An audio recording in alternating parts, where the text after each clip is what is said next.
Programme में आपको खुशामदीद कहते हैं। मैं असदुल्ला खान हूँ और मेरे साथ रऊफ हसन साहब मौजूद हैं, पाकिस्तान तहरीक इंसाफ के रहनुमा। बहुत शुक्रिया रऊफ हसन साहब। बगैर इंट्रो के मैं सीधा आपके पास आया हूँ सवालात लेकर। पीटीआई में इख्तलाफात की खबरें रोज़ बरोज़ बढ़ती जा रही हैं और इस मरतबा शेर अफजल मरवत नहीं है, इस मरतबा शहरयार आफरीदी साहब सामने आए हैं। और मैं आपको सुनवा देता हूँ इससे पहले कि हम गुफ्तगू का आगाज़ करें कि शहरयार आफरीदी क्या कह रहे हैं, सुनिए ज़रा। बैरिस्टर गौहर साहब से, शिबली फराज साहब से क्या वजह है कि सेनेट में मेरे कोहाट के एक सपूत का नाम आया, वो नाम किसने निकाला? हम पार्टी के अंदर भी सबको मैसेज दे रहे हैं, ये अवाम तैयार बैठी है, हम मैं अभी तक खामोश हूँ, मुझे फटने पे मजबूर मत करे। ये किसी के बाप की पार्टी नहीं है। जिन्होंने कुर्बानियां दी, जिनकी माँ बहनों की बेइज्जतियां हुई, और तुम अकेले बैठ के फैसले करोगे, उस रब्बे सुल जलाल की कसम।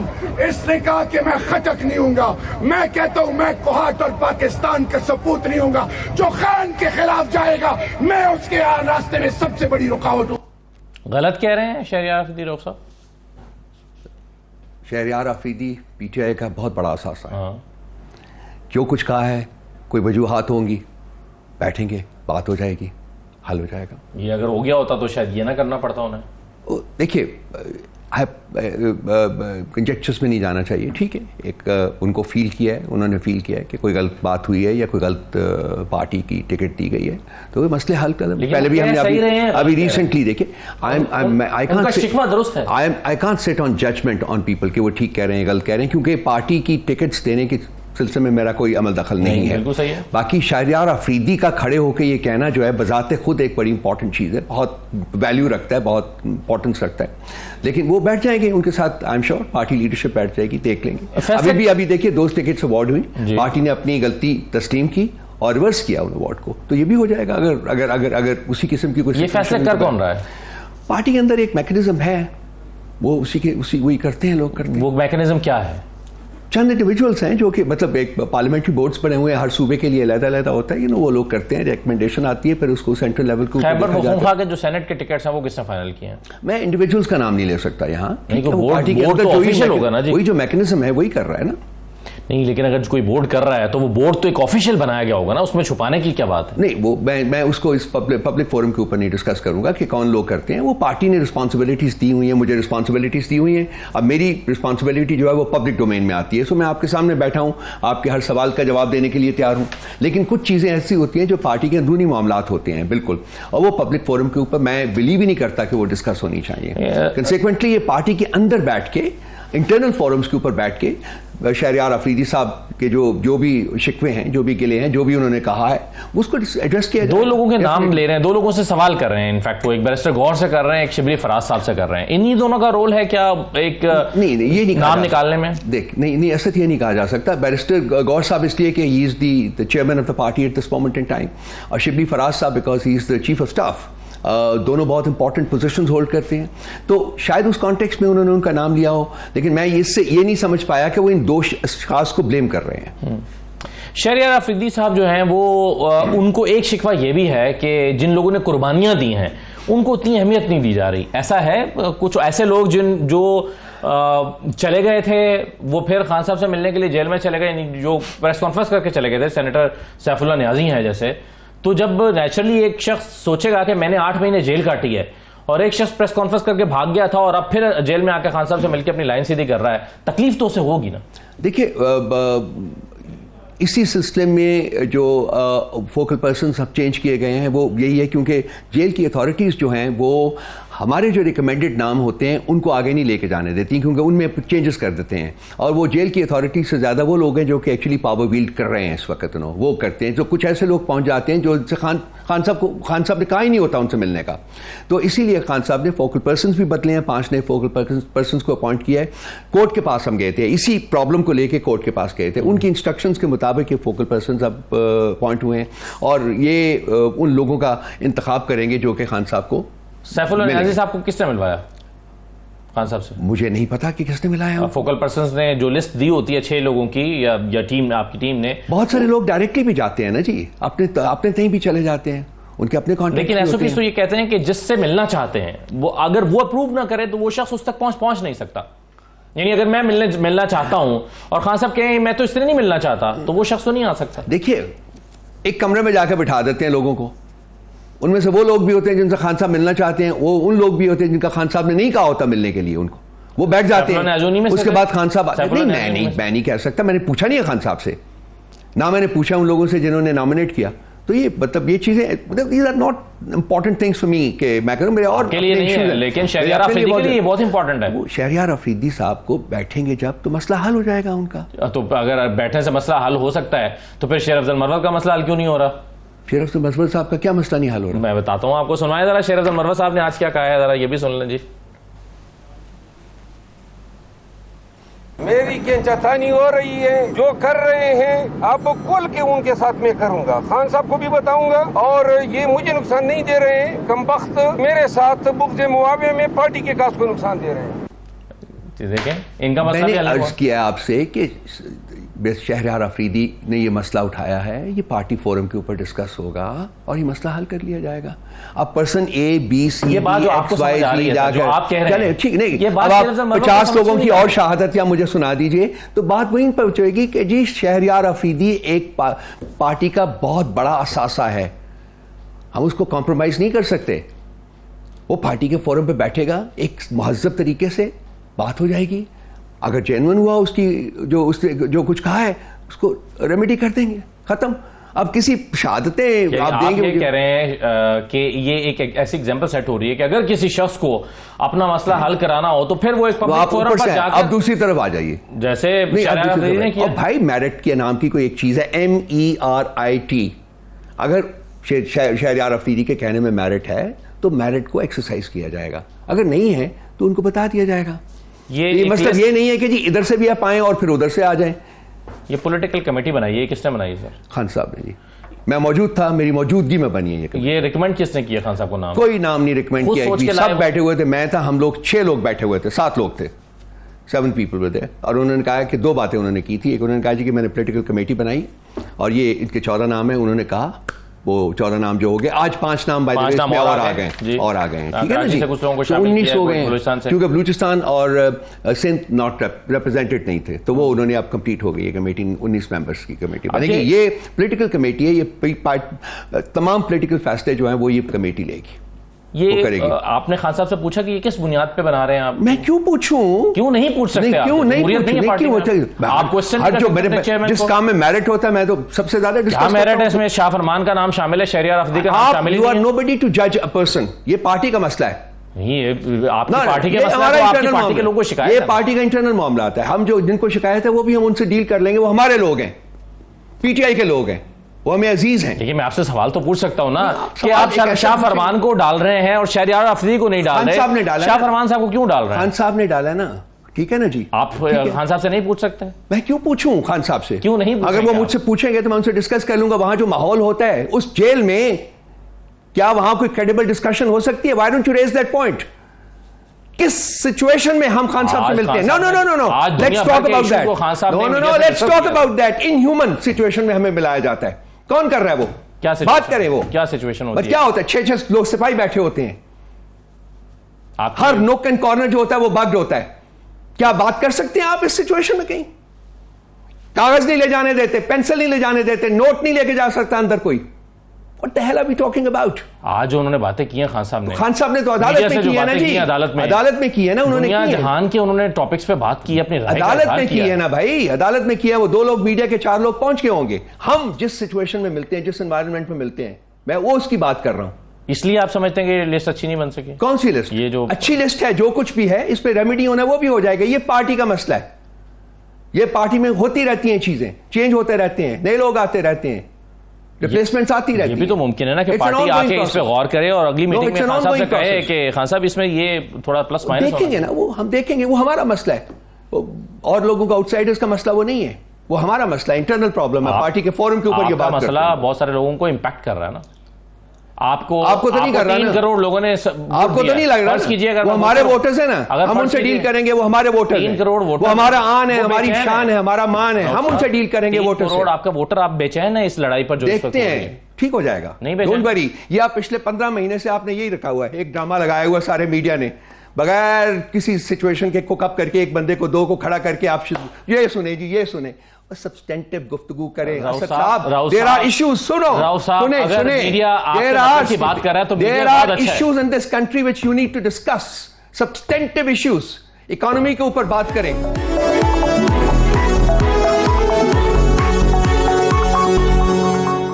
एक तो मुझे ये बताइए, ये ग्रैंड अलायंस आप बना रहे हैं जी हाँ, इसमें मौलाना फजल रहमान साहब कब आ रहे हैं? आ रहे हैं या नहीं? पता नहीं आते हैं कि नहीं जी, उनके साथ राब्ता दावत दी है? जी, उनके साथ राब्ता है, उनके साथ हम, वो भी उनका हमसे राब्ता है, हमारा उनके साथ राब्ता है।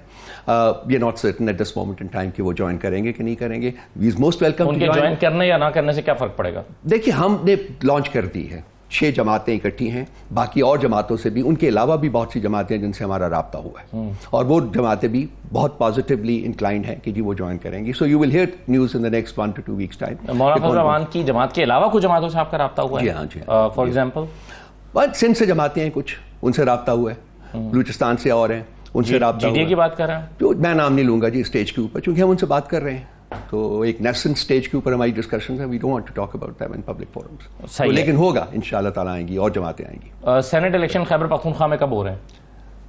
अब तो होल्ड कर दिए जी उन्होंने, इलेक्शन कमीशन ने। क्यों इलेक्शन कमीशन से सवाल करें ये कि कब करवाना चाहते हैं वो? उनको कमांड आ गई है कि नहीं होने देने इलेक्शन, तो वो नहीं हो रहे। नहीं, अगर आप हल्फ करा देंगे तो वो हल्फ नहीं है, उसका राइट नहीं है, वो हमने कराना है, वो चीफ मिनिस्टर का राइट है, वो गवर्नर का राइट नहीं है। गवर्नर को राइट है ही नहीं कि वो कन्वीन करे सेशन, वो चीफ मिनिस्टर कन्वीन करेगा। हाँ, ऑपोजिशन ने अगर सेशन कन्वीन करना है तो there is a way in the constitution, that is 25% acquisition, 25% तो है नहीं ना, स्ट्रेंथ नहीं है। बट एक्विजिशन करें, that is the only way, that is the constitutional way. तो we will only go by the constitution. Peshawar high court के फैसले का हम क्या करेंगे? वो देखते हैं, हाई कोर्ट नहीं इंटरवीन कर सकती इन मैटर्स ऑफ पार्लियामेंट, बिल्कुल नहीं इंटरवीन कर सकती। हाई कोर्ट के पास गया कौन? नहीं जा सकते, देखते जो भी हाई कोर्ट के पास आप गए थे दरखास्त लेकर, वो हमने जो गए आप इंटरवीन नहीं कर सकते। अलग कहानी है, लेकिन जो क्या इंटरवेंशन है या जजमेंट है? वो उनकी जजमेंट होगी, अगर वो इम्प्लीमेंटेबल होगी तो वो कर लेंगे, वो चीफ मिनिस्टर का काम है, वो कर लेगा उसको। वो ठीक जा रहा है, बिल्कुल ठीक जा रहे हैं। तो हम कॉन्स्टिट्यूशन के ऊपर नहीं, हम कॉन्स्टिट्यूशन के ऊपर कॉम्प्रोमाइज नहीं करेंगे।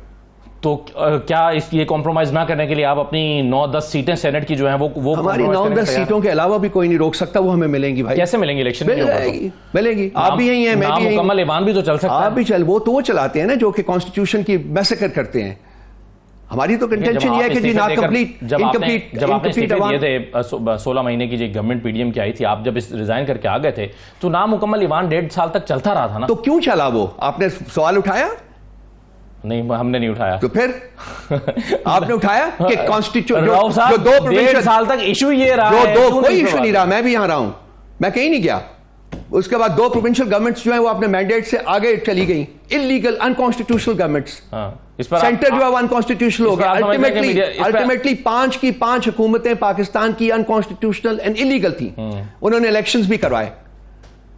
The only subject which the media should have discussed यही तो मेरा was सवाल this. है कि अनकॉन्स्टिट्यूशनल चीजें पाकिस्तान में पिछले 2-2.5 साल से हो रही है ना जी। अभी ये अनकॉन्स्टिट्यूशनल चीज होती है कि सेनेट का ऐवान जो है वो नामुकम्मल तरीके से चलता रहता है, तो क्या फिर आपकी स्ट्रेटेजी, फिर हिकमत क्या हुई कि आप लूज कर गए अपनी सीटें? जिस तरीके से उन्होंने बंदर बांट की है, हमारी सीटें जो है, हमारा क्वोशंट है, जो हमारा वो राइट था, वो बाकी असेंबलीज में बांटी गई हैं। किस मीडिया के हाउस ने उसके ऊपर पॉइंट उठाया? किसने कहा कि ये कॉन्स्टिट्यूशनल नहीं है?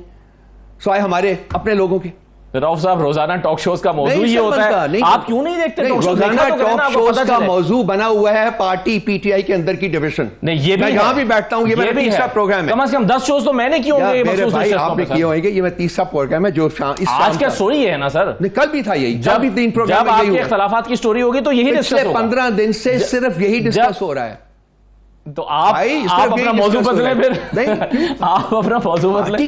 देखिए, पॉलिटिकल पार्टीज के अंदर के डिफरेंसेस जो है एक नेचुरल चीज है, हम उसको डिनाई नहीं करते, लेकिन उसको एड्रेस करने का आजकल ये बढ़ गए हैं। उसको एड्रेस करने का फोरम है। नहीं बढ़े, मैं यहां आपसे डिसएग्री करता हूं। अच्छा, ये उसको एड्रेस करने का फोरम है, वो ये आपका दफ्तर नहीं है, ये इस प्रोग्राम के दौरान नहीं मैं हल कर सकता उनको। वो एक पार्टी का फोरम है, पार्टी के फोरम के ऊपर ठीक है, बात होगी, ये बात आपकी बिल्कुल ठीक है। देखिए, इख्तिलाफात सारी पार्टी में दूर हो जाएंगे, नून लीग के अंदर भी हूं, लेकिन वो नून लीग के अंदर के जो इख्तिलाफात हैं वो बाहर आते नहीं हैं, इसलिए हम उसको मौजू नहीं बनाते हैं। आपके चूंकि रोजाना बाहर आ जाते हैं, मीडिया का मौजू बन जाते हैं। आप मुझे रोक लेंगे, असदुल्ला खान को रोक लेंगे, कोई नून लीग के अंदर कोई पॉलिटिकल पार्टी नाम की कोई चीज नहीं है। गौहर साहब हैं इस वक्त चेयरमैन पार्टी के, खान साहब की गैर मौजूदगी में। सलमान या कासिम नहीं है या उनकी बेगम नहीं है या उनकी बहन नहीं है। मगर कितने powerful, this is a political party. कितने पावरफुल हैं गौहर साहब? गौहर साहब के साथ खड़े हो गए शेर अफजल मरवत ने उनको झुठला दिया। फैसले करते हैं, is a very decent person, सब फैसले करते हैं, वही करते हैं। आज एक शख्स ने उनके साथ खड़े होकर उनको झुठला दिया, तो ये कंट्रोल नहीं है क्या उनका फिर पार्टी को? वो मैं उसके ऊपर कमेंट नहीं करूंगा, लेकिन प्रॉब्लम यह है कि गौहर साहब जो है वो पार्टी को चला रहे हैं खान साहब की डायरेक्शंस के मुताबिक।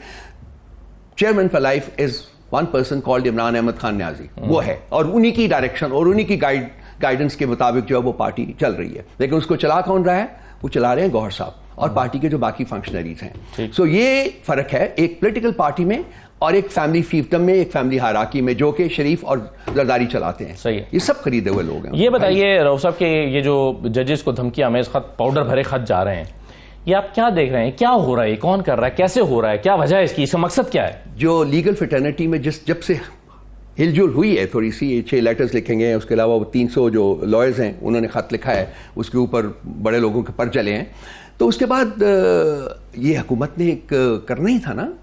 हुकूमत ने करना ऑब्वियसली, और कौन कर रहा है? अगर हमने तो डिमांड की है पूरी इंक्वायरी इसके ऊपर। अगर हुकूमत कर रही है तो हुकूमत शहबाज शरीफ को क्यों इस तरह का खत भेजेगी या मरियम नवाज को क्यों भेजेगी? भाई cover up, there is something known as covering it up. और ये बड़ी स्ट्रेंज सी बात है कि जहां उसने अंडरस्टैंडेबली वो जहां से उसने वो भेजे हैं खत, वहां का जो सीसीटीवी फुटेज है वो गायब है। नंबर 1, बिल्कुल वैसे ही जैसे कि 9 मई को जो कुछ भी जहां हुआ है उसकी सीसीटीवी फुटेज गायब है।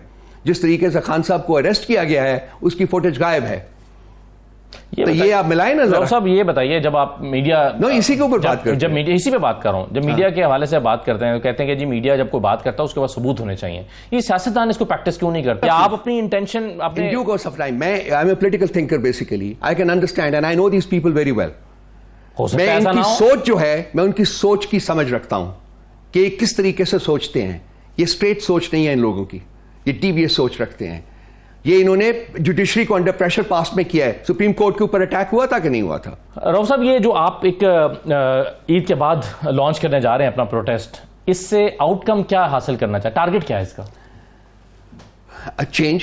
उसकी हमने जो उसके अपने जो अपने अहदाफ हैं उसमें हमने बड़ा क्लियरली लिखा है। उसमें 13 पॉइंट का एजेंडा है। उसमें हमने कहा है कि कॉन्स्टिट्यूशन की रिवाइवल चाहते हैं हम, रूल ऑफ लॉ की रिवाइवल चाहते हैं हम लोग, जमहूरियत की रिवाइवल चाहते हैं through a process of holding free and fair election in the country. और सबसे इंपॉर्टेंट चीज उसमें है वो सिविलियन बालादस्ती। बेसिकली आप री-इलेक्शन मांग रहे हैं, इलेक्शन मांग रहे हैं। वो डिस्कस होगा, अगली मीटिंग में डिस्कस होगा। लेकिन अब हमारी बहुत सारे लोग जो हैं वो अपनी पिटिशन्स लेके जा चुके हुए हैं और वो जज साहिबान भी उन्होंने दे दिए हैं। और मेरा ख्याल है कि बहुत तेज़ी से पिटिशन्स जो हैं वो सुनी जाएंगी और हम बहुत उम्मीद लगा के बैठे हैं कि बड़े पॉजिटिव रिजल्ट्स इसके होंगे। चेंज आप देखेंगे बहुत जल्दी आ जाएगी। एक मुलाकात हुई है अली अमीन गंडापुर साहब की कैबिनेट की, उस पर तनकीद हो रही है कि ये मुलाकात अगर कोई ब्रीफिंग भी थी तो सीएम हाउस में हो सकती थी, तो ये इसके पीछे एक ट्रेडिशन है। देखिए, एक तो आप पहले सबसे इंपॉर्टेंट चीज़ ये है कि केपी प्रोविंस एक बड़ा रेस्टिव प्रोविंस है, खासकर जब से ये मर्जर हुआ है तो वहाँ सिचुएशन जो है वो स्टेबल नहीं रही। इसके अलावा पिछले 2 साल में जो टेररिज्म है उसके भी इंस्टेंसेस बहुत बड़े हैं, क्योंकि अब सारी आपकी जो रियासत की मशीनरी है वो तो एक शख्स को दबाने पर लगी हुई है ना, इमरान खान न्याजी को, उसको दबा दो बस, बाकी सारा ठीक हो जाएगा। तो इसी तरह से सारे ये जो स्प्राउट कर रही है टेररिज्म, वहाँ सिविलियन एडमिनिस्ट्रेशन का और फौज का आपस में एक क्लोज कोलैबोरेशन जो है ना डेली बेसिस के ऊपर उसकी नीड है, ज़रूरत है। ठीक है, ये जो था अफ्तारी, ये 11 कोर जो है जो बेस्ड है पेशावर में, वो इनकी ट्रेडिशनल एक अफ्तारी है। और ये पहले भी आप चेक कर लीजिएगा, वो चीफ मिनिस्टर्स जाते रहे हैं, अब सब लोगों को अपनी जो कैबिनेट के मेंबर्स हैं वो जाते रहे हैं, वहाँ गए हैं, बैठे हैं, अफ्तारी की है और उसके बाद उन्होंने उनको एक सिक्योरिटी के ऊपर ब्रीफिंग दी है, घर आ गए हैं। दिस इज नथिंग न्यू, ये पहले होता रहा है। और इसके ऑप्टिक्स में ऑप्टिक्स देखें, कुछ ऐसी चीज़ें हैं। देखें, बासियत एक आम एक इकाई है, वन ऑफ द प्रोविंसेस, और एक यहाँ विफाक है। तो एक फंक्शनैलिटी जो है वो होनी चाहिए। आपने अगर रहना है, सूबों ने अपनी सर्वाइवल के लिए एक फंक्शनल रिलेशनशिप जो है वो वफाक के साथ रखनी है। और अली अमीन गंडापुर साहब यही कर रहे हैं, वो आए भी थे, मिले भी थे प्राइम मिनिस्टर को। लोग जो है वो बड़े इमोशनल हैं, बहुत ज्यादा, they passionate about the party, they passionate about what we do and what we don't do. तो वो ठीक है, हमारा सोशल मीडिया इतना वाइब्रेंट है कि आप अंदाजा नहीं कर सकते, सो क्रिटिसिज्म आता है, लेकिन over a period of time हमारे लोग हैं, हमारे फॉलोअर्स हैं, वो समझते हैं कि जो हम काम कर रहे हैं वो नीट है और वो करना चाहिए, उससे पार्टी के ऊपर कोई गुस्सा नहीं आएगी। ठीक है, बहुत शुक्रिया रऊफ हसन साहब प्रोग्राम में शिरकत करने के लिए। नाज़रीन, रऊफ हसन साहब हमारे साथ मौजूद थे। एक ब्रेक लेते हैं, ब्रेक के बाद वापस आते हैं।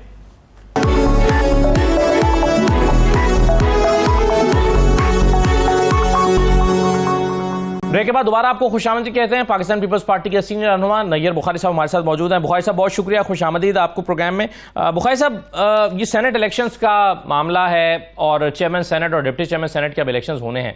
आपके ख्याल में जब तक केपीके के इलेक्शन ना हो जाएं तब तक चेयरमैन सेनेट के इलेक्शन होने चाहिए या तब तक इंतजार करना चाहिए? देखिए, ये मैं समझता हूं कि एक तो जो हठधर्मी इख्तियार की हुई है केपीके गवर्नमेंट ने, वो तो जमहूरियत को डिसफंक्शन करना चाहते हैं। इंतखाबात जो रिजर्व सीट के हवाले से जजमेंट आई हुई है पेशावर हाई कोर्ट के सिंगल बेंच की भी और 5 मेंबर बेंच के भी किया हुआ डिसीजन, और वो लोकेशन हो गई है, और या अपनी रिलीफ सीख कर रहे हैं सुप्रीम कोर्ट से, वो रिलीफ देख लिया जाएगा। लेकिन अगर इंतखाबात हो जाते, ओथ हो जाती उन रिजर्व सीट्स की और इंतखाबात हो जाते 2 तारीख को, तो सेनेट कंप्लीट हो जाता। लेकिन सेनेट में इलेक्शंस के हवाले से अभी भी मेजॉरिटी जो है वो प्रोविंस से आज भी उसकी रिप्रेजेंटेशन सेनेट में मौजूद है, और अभी सेनेट डिसफंक्शन हुई पड़ी है। और ये सिचुएशन पहले फोरसी नहीं की थी लेजिस्लेटर्स ने कि कोई ऐसी स्टेज भी आएगी कि सेनेट का चेयरमैन और डिप्टी चेयरमैन नहीं होंगे, क्योंकि नेशनल असेंबली का तो है कि स्पीकर कंटिन्यू करता है till the next speaker comes and takes the oath, लेकिन सेनेट के चेयरमैन का नहीं है। जो 3 साल कंप्लीट होते थे वो 11 मार्च रात 12 बजे हो जाते हैं 2024 को।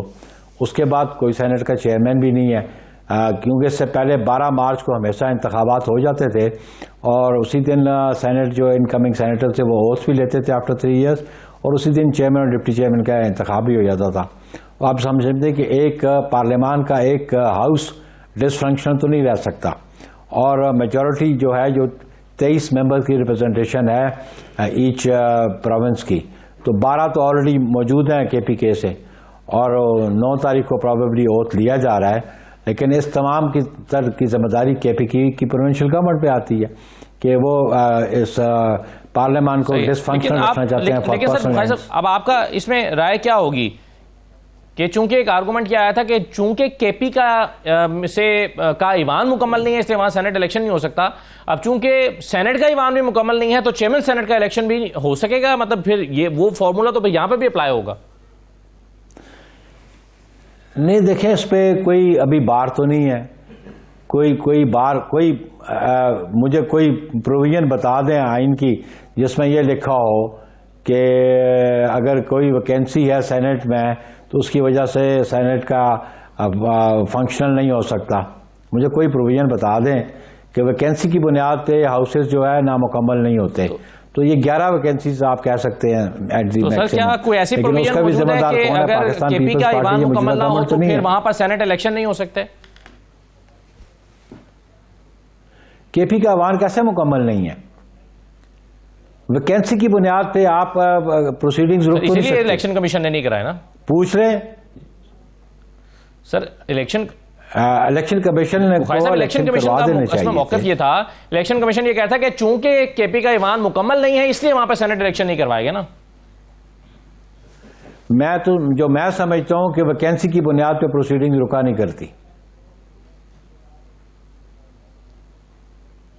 आपके ख्याल में सर इसी ईवान में सेनेट के इलेक्शन केपीके में हो जाने चाहिए थे, जितने मेंबर्स मौजूद हैं उसके ऊपर? बिल्कुल हो जाना चाहिए था। पहली बुनियादी बात है कि वो गवर्नमेंट क्यों नहीं सेशन बुलाया उन्होंने, क्यों नहीं अपॉर्चुनिटी दी हो? लेकिन वो कोई अपनी मर्जी से आके मेंबर तो नहीं बने। एक जुडिशियल वर्डिक्ट है उनके हक में।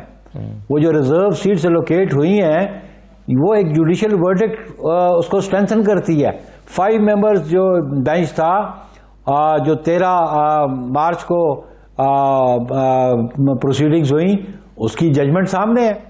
तो उस जजमेंट को क्यों नहीं केपीके गवर्नमेंट मान रही?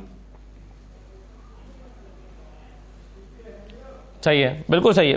उनका आर्गुमेंट यह है कि हम सुप्रीम कोर्ट के पास गए हैं और सुप्रीम कोर्ट से फैसला आएगा तो उसके मुताबिक अमल किया जाएगा। ये भला जाए, ये सवाल हमने उनसे किया, उसका तो जवाब वो ये दे रहे हैं। नहीं, वो भला जाए सुप्रीम कोर्ट, ठीक है, लेकिन सुप्रीम कोर्ट ने उस जजमेंट को सस्पेंड किया।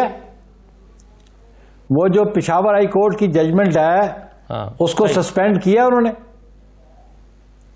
14 तारीख की जो जजमेंट है, सस्पेंड तो नहीं किया। लेकिन सर इसी तरह हमने कुछ चर्चा पहले ये भी देखा था, किया तो ऑपरेटिव है। पेशावर हाई कोर्ट ने फैसला दिया था, बिल्कुल ठीक है, जब कुछ अर्सा पहले पेशावर हाई कोर्ट ने फैसला दिया था कि पीटीआई को बल्ले का निशान दिया जाए, इलेक्शन कमीशन उसको सुप्रीम कोर्ट में ले गई और जब तक काजिब फैसल साहब ने फैसला नहीं दे दिया तब तक उसका सर्टिफिकेट इलेक्शन कमीशन ने भी पीटीआई का सर्टिफिकेट पब्लिश नहीं किया था बल्ले के निशान के हवाले से। तो उस वक्त भी वो फैसला ऑपरेटिव था। तो आप क्या समझते हैं कि फिर इलेक्शन कमीशन ने भी गलत किया था?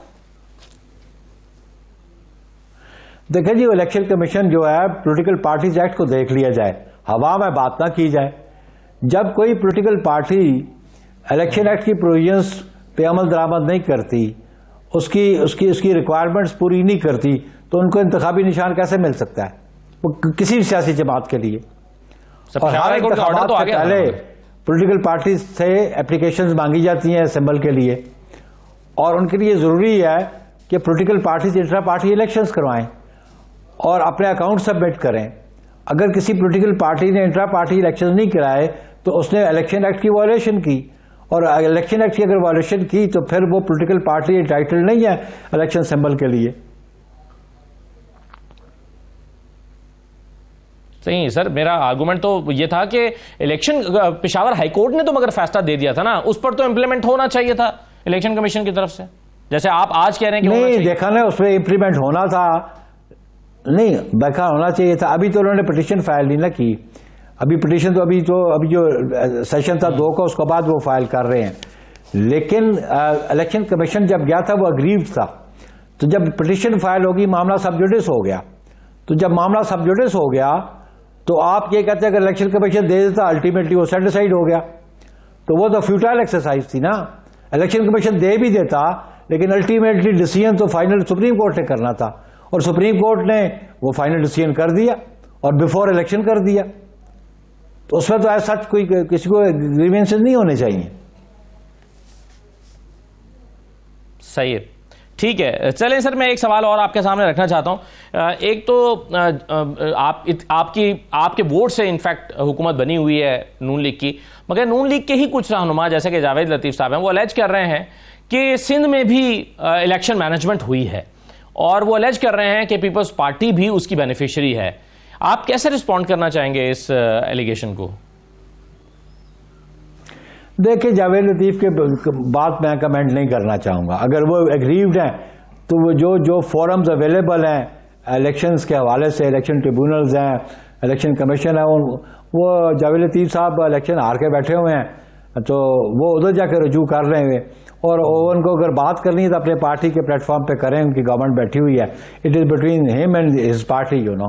तो मैं उस पर क्या कमेंट करूं? अगर उनके ग्रीवेंसेज हैं तो under the law, under the constitution जो फॉरम्स अवेलेबल हैं वहां पर रजू कर लें। वो सही है बुखारी साहब, लेकिन अगर आप चूंकि आपने इकोनॉमी को बचाने के लिए, इकोनॉमी को सपोर्ट करने के लिए हुकूमत को सपोर्ट किया, जैसे कि आपने खुद कहा है, मगर कोई ऐसे फैसले आते हैं जिससे इकोनॉमी को और नुकसान हो रहा हो, तो फिर पीपल्स पार्टी क्या करेगी?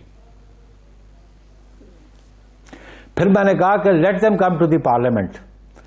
हम समझते हैं कि इकोनॉमी दुरुस्त करना इस गवर्नमेंट की जिम्मेदारी है, अगर नहीं करेंगे तो फिर वो आवाम को जवाबदेह हैं। पाकिस्तान पीपल्स पार्टी हर उस मेजर को सपोर्ट करेगी जिससे इकोनॉमी दुरुस्त में जाए। सही है। मुआज़ साहब, ये बताइए कि ये जो खत एक मशकूक खत लिखा जा रहा है जजेस को बिलखुसूस और फिर कुछ और भी एग्जेक्टिव के लोगों को, आप क्या समझ रहे हैं, ये दबाव है, धमकी है, साजिश है, ये क्या है? देखिए, ये डिटर्मिन करना तो एग्जीक्यूटिव का काम है, वो इसको इन्वेस्टिगेट कर रही है, लेकिन मैं उसको मिसचिफ समझता हूँ। कोई इश्यूज ऐसे क्रॉप अप हो चुके हैं, कुछ ऐसे अनासर हो सकते हैं कि पाकिस्तान में वो इस किस्म के क्राइसिस क्रिएट करना चाह रहे हों, लेकिन पाकिस्तान पीपल्स पार्टी समझती है कि जो इंस्टीट्यूशंस हैं उनको फंक्शनल रहना चाहिए, चाहे वो जुडिशरी हो चाहे वो पार्लियामान हो। तो इसलिए इसको प्रॉप कर रहे थे, जिम्मेदारी है मौजूदा हुकूमत की, और प्राइम मिनिस्टर ने भी इसका सीरियस नोटिस लिया है। तो हम समझते हैं कि स्टेट ऑर्गन्स को under the provisions of constitution उनको फंक्शनल रहना चाहिए। सही, ठीक है, बहुत शुक्रिया नैय्यर बुखारी साहब, बहुत शुक्रिया प्रोग्राम में शिरकत करने के लिए। ये नाज़रीन आज का था, इजाज़त दीजिए, अल्लाह हाफ़िज़।